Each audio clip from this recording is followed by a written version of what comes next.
sedang bersih-bersih. Ada benda asing terjebak di bawah tempat tidur. Jadi dia menggunakan semua tenaga untuk menarik. Tidak disangka, ada mayat wanita yang masih segar tersembunyi di bawah tempat tidur. Itu langsung membuat gadis itu pucat ketakutan.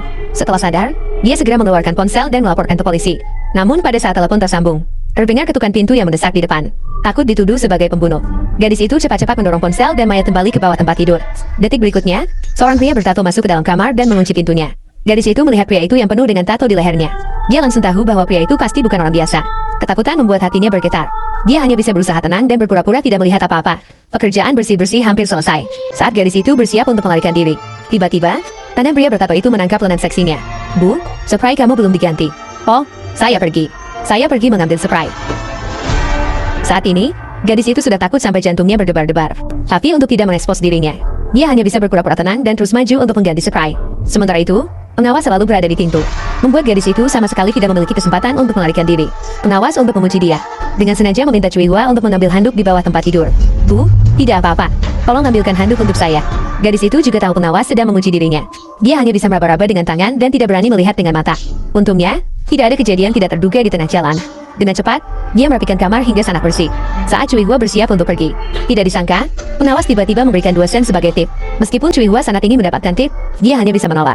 Melihat pengawas semakin mendekat, jantungnya sudah berada di tenggorokannya. Biarkan Lao Tou menyodorkan 2 maung ke tangan Cui Hua. Sempat berpikir bisa segera pergi setelah mendapatkan uang. Yang mengerikan adalah telepon di bawah tempat tidur tiba-tiba berbunyi. Sepertinya Lao Tou sudah tahu bahwa segalanya telah terbongkar. Jadi dia memerintahkan Cui Hua dengan suara keras untuk menjawab telepon. Cui Hua belum pernah menghadapi situasi seperti ini. Belum sempat berpikir, dia sudah ditarik kembali oleh Lao Tou. Demi hidupnya, Cui Hua hanya bisa patuh. Dengan menahan ketakutan, dia meraih ponsel di bawah tempat tidur. Namun secara tak terduga, dia menjawab panggilan masuk. "Apakah itu panggilan darurat yang kamu buat tadi? Saya tidak menelepon polisi." Dalam keadaan genting hidup dan mati ini, mayat wanita di bawah tempat tidur tiba-tiba bergerak. Itu langsung membuat Cui Hua terkejut. Dia bahkan berpikir telah bertemu hantu yang menakutkan. Jadi dia berdiri dengan goyah. Baru saja mau berlari, dia sudah ditangkap lagi oleh Lao Tou. Namun Cui Hua sama sekali tidak mendengarkan penjelasannya. Mengambil botol-botol dari mobil dan melemparkannya ke arah kedua orang itu. Bahkan menabrakkan mobil kebersihan dengan keras ke salah kepala. Belum sempat Sublasih sadar, Cui Hua langsung mengambil penjepit stainless steel dari mobil kebersihan dan menyerang kedua orang itu. Saat itu, emosi Cui Hua sudah sepenuhnya tidak terkendali. Ketika kepala sekali lagi maju mencoba untuk menenangkan, tapi terkena penjepit besi yang diayunkan Cui Hua dan melukai lehernya. Jus tomat yang deraki segera menimbul keluar. Dalam detik berikutnya, ia terjatuh dengan keras ke tanah. Melihat kejadian itu, Sublasih segera berlari untuk memeriksa.